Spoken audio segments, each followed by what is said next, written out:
Hi guys, welcome back to my channel, and today I'm going to be talking something about anger. One of the most intelligent emotions, one of the most wise and most sort of common emotions that all of us always face.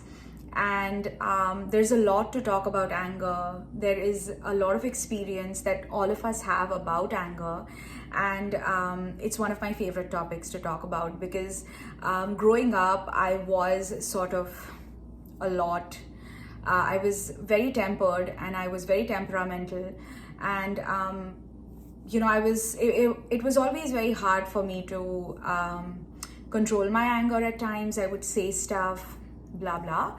But before that, I'd just like to say that for the ones who are visiting my channel for the first time and watching my videos for the very first time, I'm Priyanka. I'm a clairvoyant psychic, tarot card reader, and an angelic healing practitioner. And I run a heart-centered business called Rasaswada Divination. If you're interested in the work that I do, you can definitely hit the link that I've given you in the description box below to my website. And of course, if you're looking for alternative healing modalities and tarot card readings, information on your twin flame journey, or in general, if you want to know what the higher beings have to say about your career, about your relationship, your marriage, or your life in general, you can definitely book your custom healing sessions and your custom reading sessions with me. So that was a little bit about me, and now we're going to continue with our discussion for today. That's anger. Now, what I'd like to start with is anger is a very, very mutual emotion when it comes to everyone. People who say that they never get angry, I really don't believe them. Either they're able to somehow reason with themselves about this anger, or about their anger, or about their emotion, or they're simply burying it. And like I always tell my clients as well as my friends, and I like to believe it myself, each one of us is unique, just like everyone else. So the only thing that we have common is that every one of us is different, and that gives each one of us the right to feel differently, to react differently, and to basically process information differently. And that is the kind of that's the kind of stuff that you're supposed to allow yourself and others. Of course, when you start allowing yourself, you slowly start allowing others as well. So anger is an emotion just like any other emotions, that is processed differently, that is felt differently, that is dealt with differently, and that's healed differently. But one very, very, very personal thing that I would like to share here is that, as I said earlier, I grew up being a very temperamental girl. In the beginning, a very temperamental child, and then a very temperamental teenager, and then I grew up to be a very temperamental adult up until a few years ago. And I had an emotional reaction to everything. So and that anger was basically coming out of a lot of emotional connect with every single thing. So the people who tend to feel everything very, very emotionally, people who tend to look at everything from a very personal angle, which is not bad, which is not a wrong thing, they tend to get angry quick. Now, the people who perhaps don't show their anger doesn't mean that they don't get angry. They just have a different way of showing it, or a different way of reacting to it. So, how do you deal with anger is the question. What do you do with it? And so, first of all, there are several reasons why you get angry on people. But the first important and the most common reason for anger is when someone sort of disagrees with you, or you disagree with someone about something. That's the first thing. So difference of opinion is one of the first and the most common reasons for anger. And which was, of course, one of the most common reasons for anger for me. Like if someone was not able to give me the kind of reaction that I expected, or if they did not believe something that I did, or did not have the same opinion as mine, that would anger me. Okay. And believe me, it can still anger me. I mean, I have not changed as a person. It's just that back then I would trouble myself a lot, seeing and believing how people don't agree with what I say, or people have a different opinion about things. Today, I just am able to be a lot more kind and a lot more compassionate to whatever they feel and to whatever people around me feel. And your differences of opinion can start with your family. They can start with your siblings and your parents and your spouse and your partners and your immediate family, the ones you love, you live with. And then it goes, on, like it goes to your friends, and then your colleagues and your co-workers, and your boss, and the list goes on. So the basic thing that anger comes out of is disagreement. It can also come out of judgment. Okay, like sometimes someone judges you and that can make you angry. Sometimes you simply go ahead and judge a person and that can also make you angry. Like back in the day, I used to just not like some people, and there was absolutely no reason for it. And that, just thinking about that person and thinking about how that person would react, or like just the way that person is, would make me extremely angry. Just the judgment. And that was not a very healthy quality, right? I mean, someone, if you're listening or if you're watching this video right now, you'd be like, oh my God, she was such a, beep at that time. And all of us judge. Okay, there must be several people who might be judging me. And of course, if that comes back to me, like if I know someone's judging me, I would get angry. So the second reason could be judgment. The third reason can be criticism. Sometimes you just simply criticize people for the way they do things, right? You're not happy. You simply don't let that person be, or the anger could be the other way around. Like you are somehow not able to do the things that are making the person in front of you unhappy. So it is the critical aspect of it. You're not somehow happy with the things, with the way that things are at that time, and that can cause anger. Another thing that can cause anger, of course, is expectations. One of the hugest causes of anger for all of us. Expectations can essentially lead to anger and then disappointment and all of that. But anger, like if someone is not able to do what you expected that person to do, or if they're not able to behave the way you expected them to behave and say stuff that you wanted them to say, it'll make you angry, and the same way with the other person. Now, I can go on and on about the reasons for anger, but what I'm going to tell you in this video is, if you are trying to deal with anger, okay, the way I was, and believe me, there was a point in my life when I had decided, I had discussed this with my family, my spouse and everyone, that, I have to take anger management classes, like I have to take a course. And of course, I didn't go ahead and do that because I have a very, very supportive family. So I didn't really have to do that. Although I do recommend it for everyone. If you're dealing with stress in a way that you need medical support, you should definitely go ahead and get it. Like, it should not hurt you or the people around you. So I would 100% go ahead and take professional help if I need it. And I also do recommend you to go ahead and take any kind of help that's needed. If your anger is to a point where you're not able, that you're hurting yourself mentally, physically, and in any way, and you're hurting, the others around you are getting hurt in one way or the other. So I would definitely recommend it. It's just something that I have not done personally. But when I had my spiritual awakening, and as I connected to my higher self, and as I connected to the divine, my answers started coming to me very, very naturally. And that's how I learned to deal with my anger. The first thing that I started doing was I started noticing my anger. Okay, like I didn't, first of all, I didn't try to disregard it. I didn't try to bury it. I didn't try to like suppress it.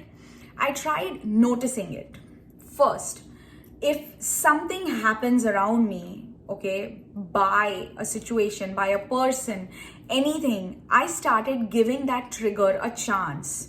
So if XYZ says something to me and I get angry, instead of lashing out, I really started to look at what was said and how the message was received by me. It's very important to give that trigger a chance. Like, did I get the message the way that message was supposed to reach to me?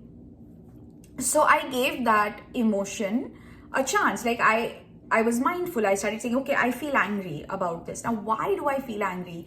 Did he or she say something that hurt me? Yes, they did. They did do something, or they said something that hurt me.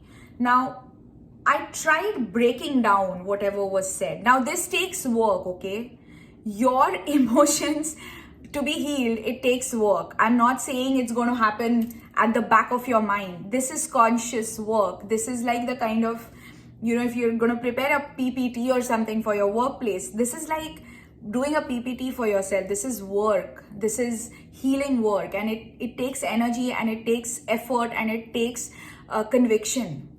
But it works, is what I can tell you. So after trying to analyze and trying to basically break down what could have been the meaning of that sentence, I get calm. Obviously, like, this person could have meant this, okay, but I took it in this way and I got hurt. But this could also mean 1, 2, 3, 4. And as you get more and more mindful, as you learn mindfulness, this process goes very easy later on. But in the beginning, it can seem like a lot of work.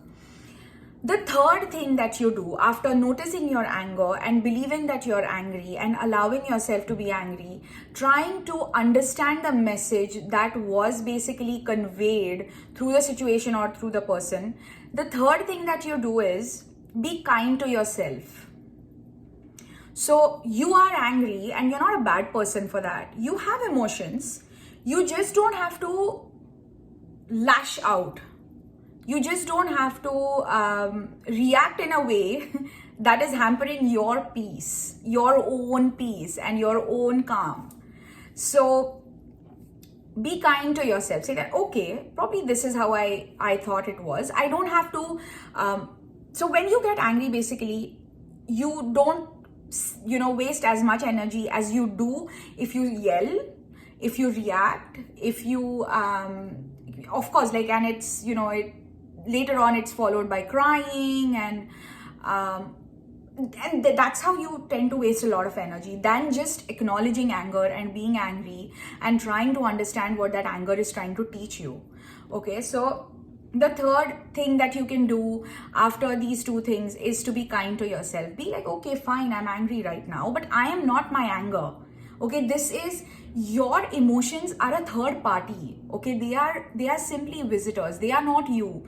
For a long time, anger and short temper was associated as a part of my personality, and that perpetually made me angry. It's like I was anger, I was short temper. And that's not how it is. You are one person, and all of these emotions, anger and, hurt and disappointment and frustration and jealousy, happiness, sorrow, all of these things are visiting, and they are very, very temporary. So when you are kind to yourself, when you accept that, yes, this visitor is here and that this visitor is trying to teach me something, perhaps something that's important for me, and you start acknowledging that, yes, there is some learning to be done here, you're able to reduce that, that intense reaction that you're about to give with anger. Okay, now the fourth step that you do after all this is prioritize you. You are the most important here in this situation, and you have to safeguard your peace and your, your peace of mind, and basically your, I don't know how to express this, but you are responsible for your mood right now. So imagine there's something happens, you get angry, you burst out, you react.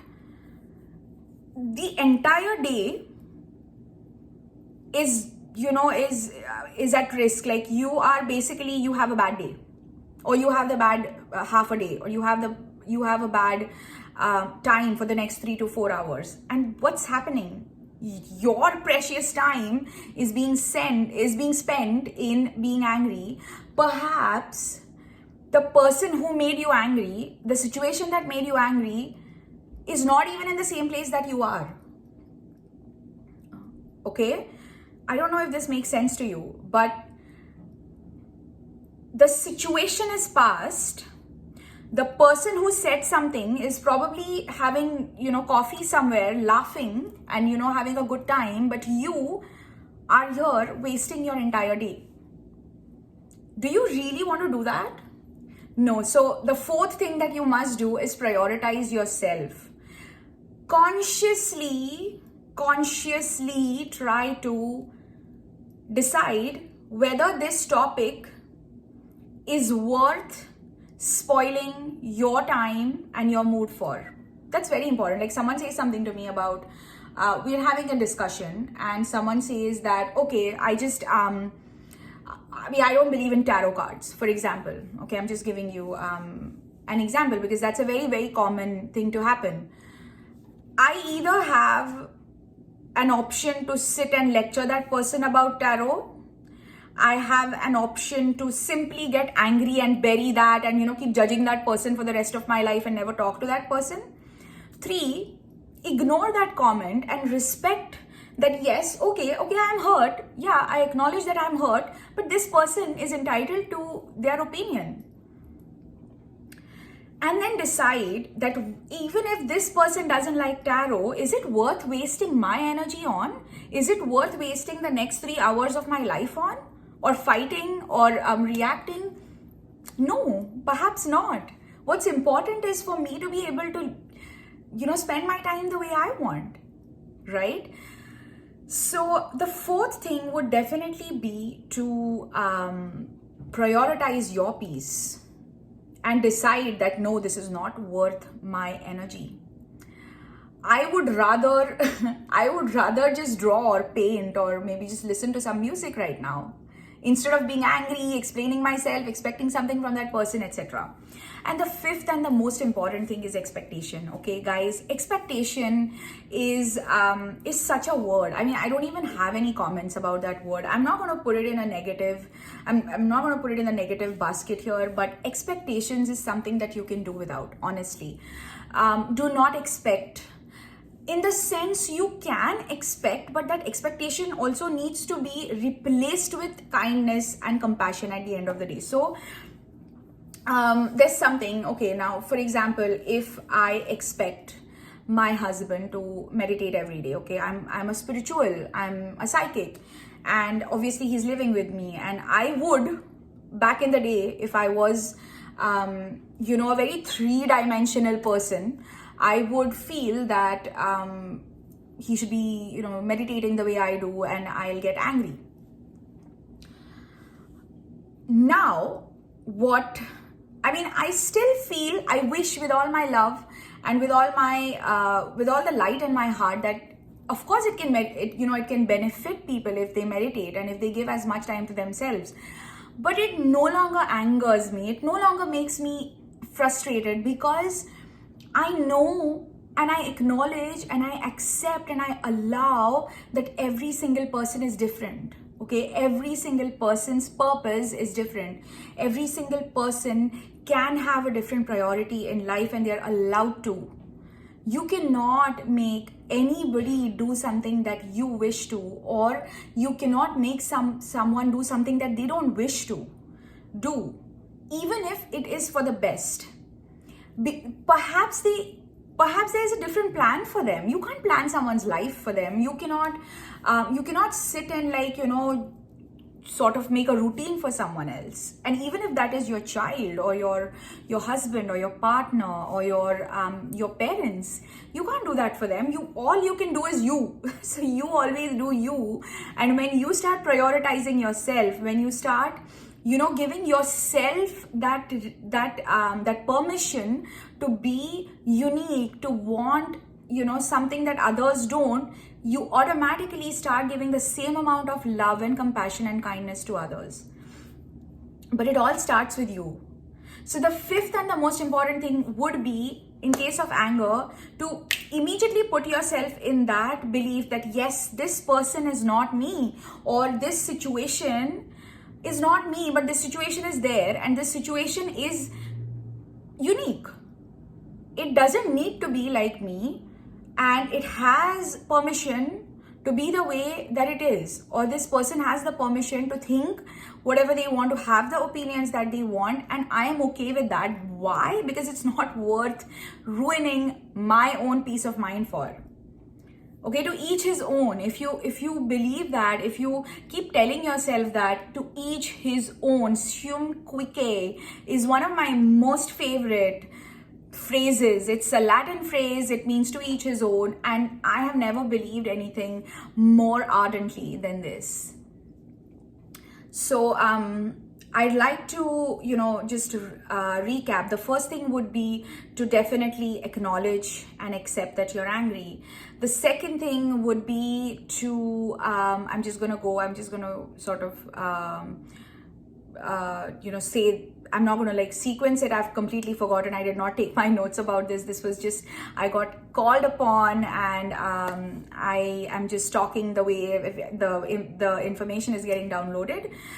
The first thing would be to accept. The second thing would be to be kind to yourself, to allow. Okay. The third thing would definitely be to decide whether or not this is worth your energy and worth lashing out for. The fourth thing would be to allow that person to be different and to not expect. And the fifth thing, I think the fifth thing was actually the second thing, would be to, I've completely forgotten, but you can just go back in the video. I'm sorry, it's too much work. You can go back in the video and see what the 5 things were. And yeah, so anger can be a very, very important, very wise, very intelligent emotion, and let it do its thing, okay, without letting it control you. It doesn't need to control you. Your power needs to be in your hands, and you can take that power back without letting your emotions have it. So I wish you resonated with this video, and I hope that it helped you. And I wish you have a wonderful rest of your day, wherever you are, or rest of your evening. I'm hoping to see you guys soon, and stay safe and take care and wear your masks.